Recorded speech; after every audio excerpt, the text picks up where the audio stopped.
Let's do this.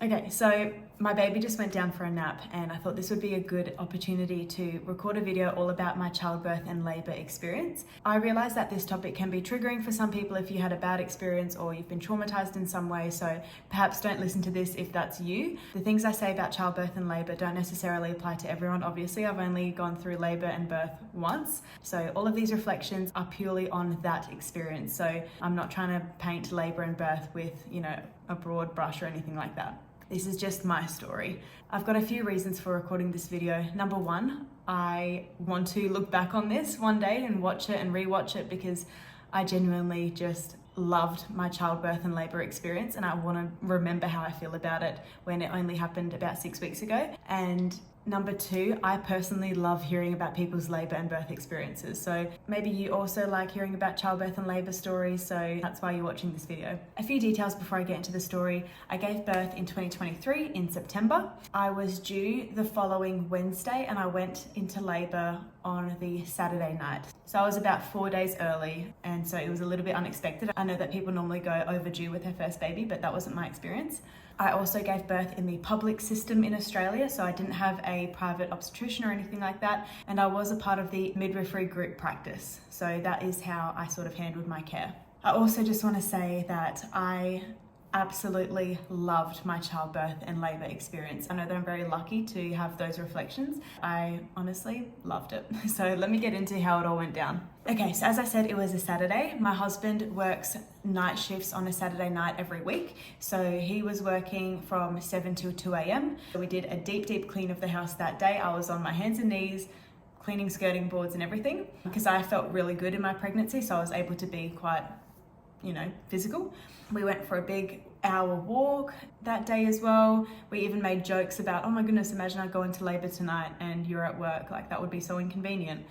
And that night we were playing some music over dinner and we were both dancing, but that was a few hours before I went into labour. Anyways, normally I'd be going to sleep at about 8 p.m. because I'm so tired from being pregnant, but this night I put on my tan at about 6:30, which meant I needed to stay awake for 3 hours because my tan stays on for 3 hours. So in that 3 hours, my husband's gone to work, I'm painting my nails. I was also trying to express some colostrum because I had no colostrum come in. So I expressed colostrum both sides for 10 minutes, got nothing.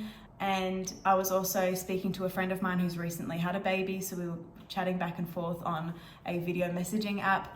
And at some stage, I started getting this very infrequent and minimal back pain. It was coming about every 10 minutes or so, and it was mild. It really honestly just felt like back pain, and I've always had a bad back, so I really did not read into it.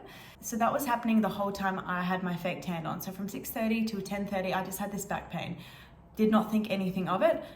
While I was talking to my friend, I actually did make a joke that, imagine I'm in labour, this is a contraction. Labour was not even on my radar at all. Finally, 10:30 comes around and I'm about to wash off my tan. Before I get in the shower, I text my husband who's at work. I'm having this weird back pain with this emoji. And I get in the shower. So I'm only in the shower for about 7 minutes or so, but in the shower, I have that back pain 3 times and I find myself swaying back and forth and deep breathing. And as I was doing that, I was like, what am I doing? It's like my body just took over. And then I was like, oh my gosh, what's happening? Anyways, I get out of the shower. My husband has called me while I'm in the shower. So I immediately call him back and he's like, what's this back pain? What do you mean? And I'm like, yeah, I don't know. It's just kind of this weird, kind of back pain feeling. Anyways, as I'm talking to him, I wipe myself and on my white towel is all this blood, and I haven't seen blood since my last period 9 months ago because I haven't spotted at all during my pregnancy, and it caught me so off guard. I kind of gasped and I was like, oh, there's blood, and my husband was like, what do you mean? It shocked me so much. But earlier on in the week, I'd been speaking to some women about how they knew they were in labour, and one of them had said that their mucus plug was quite bloody. So immediately I was like, okay, is this my mucus plug? I'm freaking out, but I call my midwife straight away and tell her what's happening. And straight away she says, yeah, okay, so is it like a jelly-like kind of substance? And I said, yes, exactly. And she said, unless you're bleeding profusely, it's nothing to worry about. And then she said, how far apart are the contractions at the moment? And when she said contractions, it's like the penny just dropped and I was like, oh my goodness, this back pain is contractions. I'm having contractions. And I was just like, oh my gosh, like I'm in labor. And then she also said, look, you're probably gonna have a baby in the next 24 hours. And I was just thinking, what the heck? I'm in labor. I've thought about being in labor my whole life. I've also always been very, very afraid of childbirth and labor, but now I'm just in it and I just have to do it. So this is what's happening. She tells me that if I'm having 3 contractions in 10 minutes for an hour, then I should come into hospital. Also, if I'm starting to panic or if I'm starting to not cope, then I should come into hospital. So I call my husband back, and by this point it's like 11:30ish, and he's working until 2, and he says, should I come home? What do you want me to do? And I was like, I don't know. Honestly, I could be in early labor for hours and hours and hours anyway, so you may as well stay at work. I'll let you know if anything changes. So we decide he's gonna stay at work, he may as well get paid for it, and I'm gonna labor at home and see how I go. I've just washed my hair and everything, so I blow dry my hair, I straighten my hair, I get all our hospital stuff ready, in the car ready to go. Then I tell my sister that I'm in labor because she lives in America, and she's like, okay, I think you should try to sleep because you're about to go through a marathon, so definitely try to sleep. And I tried to sleep during the contractions, but they were pretty strong quite quickly. So they were coming probably every 4 to 7 minutes each, sometimes quicker, sometimes longer, and they were lasting for about 30 seconds to a minute. So I tried to lay down and sleep, but there was no way that I could lay down. The only way that I could get through contractions was being on my feet and deep breathing. I had a desire to just try and have an unmedicated birth. I was okay with an epidural if I needed one, but I just wanted to see how I went. And so for me to give it a go, I thought I should do some research. I read a book all about natural pain relieving techniques, and I wrote them all down. There was a big list on my phone. I even wrote little cue cards for my husband so he could encourage me to move on to the next one if one wasn't working. And I never, ever, ever thought that deep breathing and moaning would work for me, but that was gold for me. It absolutely got me through the contractions. That's how I got through that whole night. But deep breathing was exactly what I naturally did. Straight away I started deep breathing like I was in the shower. When a contraction would come, I would have to be on my feet. I would have to sway back and forth and deep breathe and kind of moan deep, like which sounds so weird and stupid now, but it's like my body just did it. I had no control over what noises were coming out of my body. It's just what happened. So I did that from 12 o'clock until 2 a.m. My husband gets home at about 10 past 2, and he gets home and he's like, okay, how are you going? And at that stage I was still quite okay. I was getting a little bit tired, but I was like, no, I'm good. The contractions were definitely getting stronger. Like I couldn't talk through them. I couldn't really do anything through them. Definitely couldn't keep like straightening my hair as I had been previously. I just had to be in the zone and really like prepare myself for the contraction. So he went to bed. By this stage, I knew that I could not sleep even between contractions. I couldn't. I just had to prepare myself for the next contraction because I really had to take each contraction by the horn. And when I knew one was coming, I had to brace myself on the bed and, you know, really start deep breathing to get through it so that I was set up to succeed through the next contraction. And I did that all the way up until about 5:30 in the morning, and at that stage I just started to realize I really needed my husband's support. So I came out, he was sleeping on the couch, and I came and got him and I said, okay, I think I need you now. And he was like, what's wrong, are you okay? And I was like, no, I'm okay, I need you with me, because I'd been laboring by myself the whole time. I just needed another person to be with me in it. And I had been getting in the shower, out of the shower, in the bath, out of the bath, and things were just escalating, and I just needed mental support. So at that stage, I now had a hot water bottle on my stomach and nothing else. Nothing else was really happening, but I had hired a TENS machine through the hospital, and I asked my husband, can you please put on the TENS machine now? So he gets up, he gets ready, he makes me a coffee, and at that stage I needed one because I've done an all-nighter at this point, and I'm quite tired, but I'm also like, adrenaline is like high. So he makes me a coffee, puts on the TENS machine, and the TENS machine did wonders. I'm really glad that that was not the first thing I used, that I was getting through it with just breathing, then heat, and then I put on the TENS machine. I felt like I was kind of escalating my pain relief techniques as my contractions were escalating. Basically, as soon as my husband was awake though, it's like my body knew that now we could go to the hospital, and things just ramped up. So straight away I said to him, okay, we need to go to the hospital now. So I called my midwife, I said to her, we're coming in. And she said, great, come on in. They're going to do an assessment on you when you get there. And so we go to the hospital. Driving to the hospital and having a contraction in the car was absolutely agony because I couldn't do anything with the contraction. And up until that point, I needed to be on my feet. I needed to sway. And obviously when you're sitting in a car, you couldn't do that. So I did one contraction in the car. Luckily we live 4 minutes away from the hospital. thank goodness, because that one contraction was honestly unbearable. And I said to my husband, if one comes again, you need to pull over, I need to stand up. But we make it to the hospital, we get to the waiting room, and we're in there for about 20 minutes, and then I go into the assessment room. Then came the cervical assessment. Now, I was not prepared for how intense the cervical assessment would be. The midwife literally put her entire arm up there to the point where she felt my baby's head, and she said, darling, your baby is very, very low. You are having very strong contractions. You're 6 centimeters dilated. So then I was like, okay, I'm 6 centimeters dilated, which was a big relief because I didn't know how intense the contractions were. I didn't know, am I 1 centimeter? Am I 10 centimeters? Is this like mild or is this intense? You don't know because you've never done it before when it's your first labor. But when she said it was 6 centimeters, she's like, you're doing very, very well. You're definitely in active labor. It might not be that long because your baby is quite low in your pelvis already. So it might be quite a quick birth.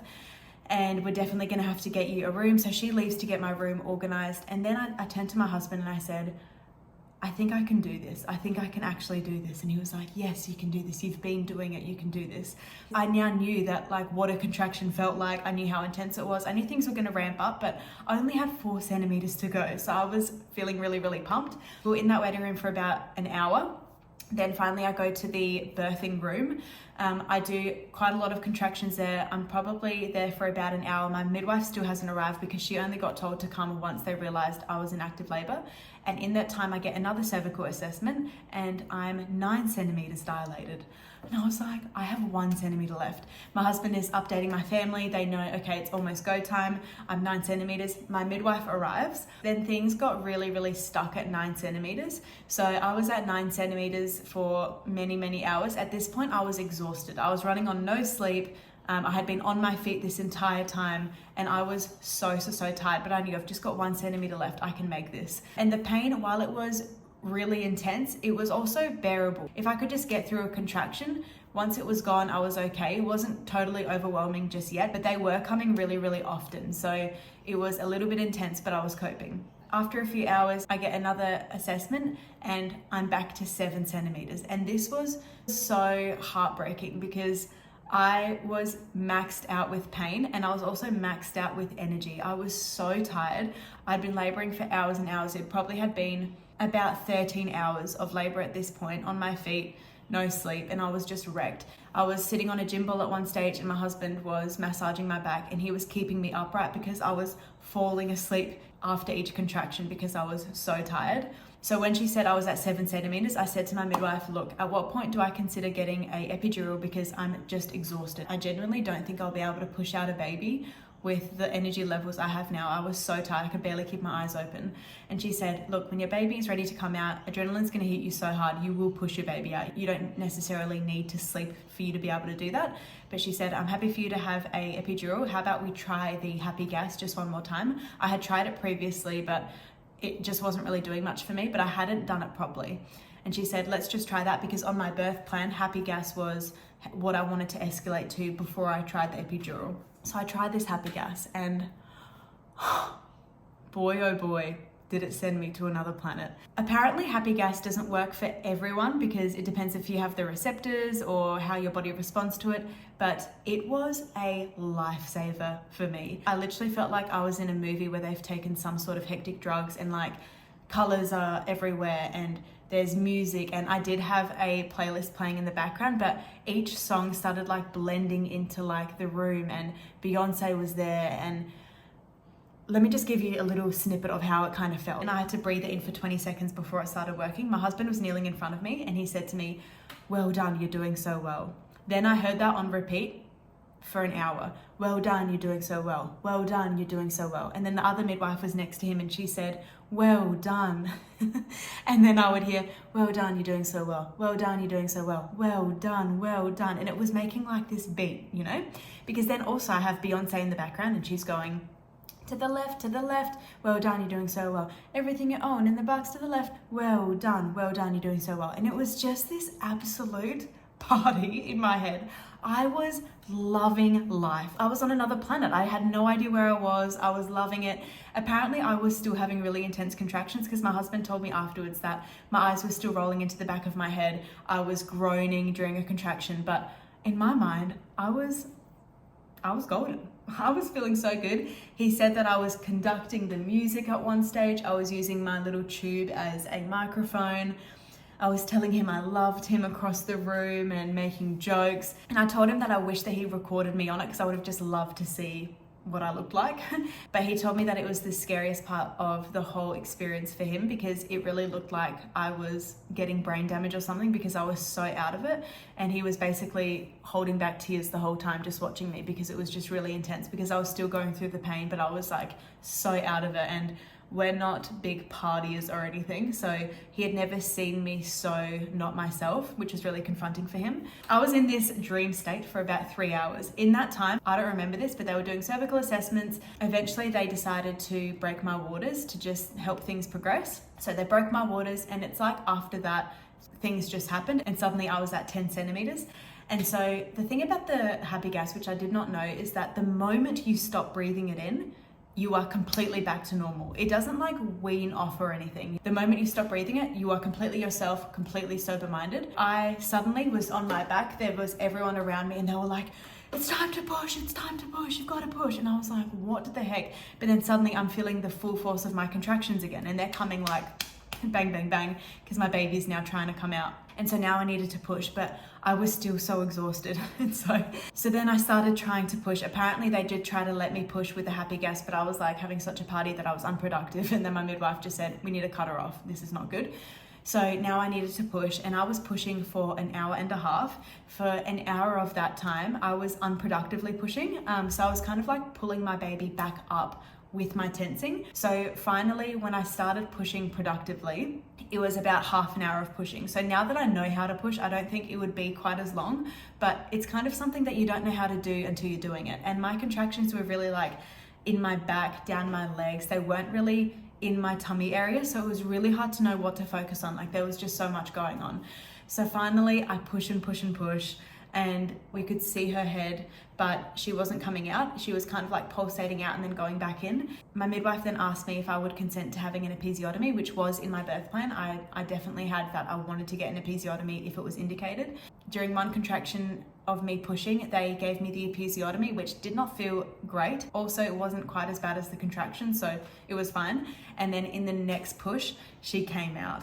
Honestly, her coming out felt really different to how I imagined it. I thought that it would feel like doing a really big poo, but for me personally, I didn't get that ring of fire feeling. It really felt like I was being torn in every direction. I really felt like I was being torn to shreds, which I wasn't. It was just the episiotomy. I didn't tear anything beyond there, but it really did not feel how I thought it would. Then suddenly she was out. She actually came out with her head and her arm together, but she was out. They put her on my chest straight away. She started feeding straight away. My husband was next to me. He was crying. I actually didn't cry because I was just so like, what the heck just happened? But it was also really surprising to me how quickly I was just completely myself. I was literally straight away like, sorry guys, I was really intense just then because if I'm honest, during the pushing side of things, I did give up at one stage. I was like, I can't do this. And my midwife gave me some stern words. She was like, pull yourself together. You can do this. Your daughter wants to meet you. You can do this. And I was like, okay. And my husband, bless his soul, he was so encouraging the entire labor. While I was pushing, he was just like, we're about to meet our daughter. Come on, you can do this. Sorry, just to go back to the contractions, for every single contraction I had, my husband quickly put the TENS machine on because it needed to be like reset every time, which is annoying, but that's okay. And he was giving me leg squeezes for the entire labor process. If he ever was late to giving me leg squeezes or missed one because he was going to get me a hot water bottle or something, I honestly could not cope. Like I could not have got through it without him. He was so incredible. So then she was on my chest and I needed to birth out the placenta. The placenta did struggle a little bit to come out. So I did get a shot of, is it oxytocin or pitocin? Whatever it is, they gave me a shot of that and then I had to birth out the placenta. I actually had to go back on the happy gas for that because they knew that I loved it so much. They were like, have some more. So I had a bit of that to get my placenta out. And after that, some of the membranes didn't come out properly, so they had to massage my tummy and really check that everything came out. They had to get a doctor in, so I had to go back on the happy gas a third time while they massaged everything and just check that everything came out properly. But everything eventually came out and they were really happy. They gave me my stitches with some local anesthetic, and that was totally fun because I was busy breastfeeding my baby and just looking at her and just marveling at this human that was just in my tummy and is now out of my tummy. It was just incredible.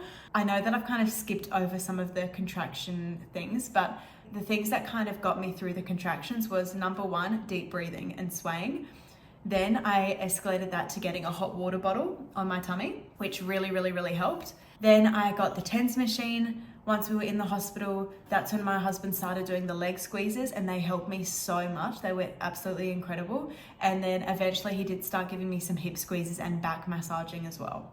So that was kind of how things escalated in terms of no drugs. And then the happy gas was amazing. Honestly, if the happy gas didn't work for me, I would have gotten an epidural and I would not have felt any shame or guilt about that at all. The only reason why I didn't want to get an epidural is that I just wanted to see if I could cope without it. And once I got there and I was already 6 centimeters dilated, I was like, oh, I think I can do this. And then I was 9 centimeters. So I felt like I could make it. So in reflection of my whole experience, I honestly just loved my birth and labor experience. I'm so thankful for it. I had prayed about my labor and birth for my entire pregnancy. I had really submitted it to God, and I felt like I just trusted that things would go how they were meant to go and that He would guide me through it. I'm so thankful that everything went well. My baby came out and she was really healthy. She had no complications. There was no injuries to her or anything, and very minimal injuries to me, just the episiotomy, which I was really thankful for. I'm so thankful for the healthcare that we get in Australia. I felt so safe during the entire labour and birth experience. My heart rate was monitored, my baby's heart rate was monitored the entire time, and both heart rates were really steady. They kept telling me that my baby was doing well, and they were looking at both heart rates the entire time. All in all, honestly, I loved labour and birth. I kind of can't wait to do it again, which I know sounds crazy, but I genuinely loved it. I'm excited to do it again. I felt like such a boss after giving birth. I have such a newfound respect and admiration for women, regardless of how you've given birth and what kind of pregnancy you've had. If you had a C-section, a natural birth, an epidural, it doesn't matter. The fact that you've grown a baby and you have delivered your baby in whatever way you have is absolutely amazing. I just think it's some of the best work of God's creation, to be completely honest. Yeah, things are recovering really well. My baby's doing really well. I'm gonna make a different video about my postpartum recovery and reflections I've had on that. But that is, in essence, my labor story. If there's any other questions or anything, please post them in the comments and I'll do another video. I don't think I've skipped any details. I know that I was a little bit choppy with the order of how things happened, but it keeps coming back to me in different orders. But that's my birth and labor experience. Honestly, incredible.